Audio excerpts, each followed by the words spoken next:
Ngizothanda ukuthi ngibingelele ngiphinde futhi ngikwamukele khona la kuZimi Life. Sengiphinde ngabuya ke futhi nesikaSibongile and Dlamini's. Before nje ngihlale kodabeni mbukeli, ngicela ukuthi ungakhohlwa ukuthi ulike and usubscribe. Namhlanje ngikuphatheleke indaba ethinta umlingisi ozojoyina ke uSibongile and Dlamini's useason 2. So baveza ukuthi ke uSenzo Hadebe uzojoyina ke lapha useason 2 kaSibongile and Dlamini's and ke uzodlala indawo kaPhakama, uzobeka isihlobo salapha kwaDlamini, uzalwa ke ubhuti kanjengaye. So bathi ke mabeveza ngerole yakhe baveza ukuthi ke uzo-expose umndeni wakwaDlamini naye ke lapha unjengaye, izinto kade zenza ukungcola ade kwenza before abe nalemali abanayo ke njengamanje.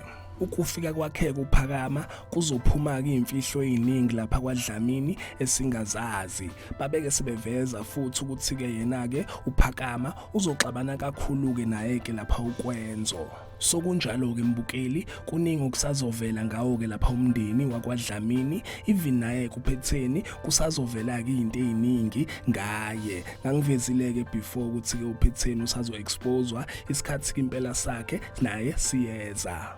And ngiyobuya ke nama-updates ngayo ke indaba lapha ethinta kuphetheni.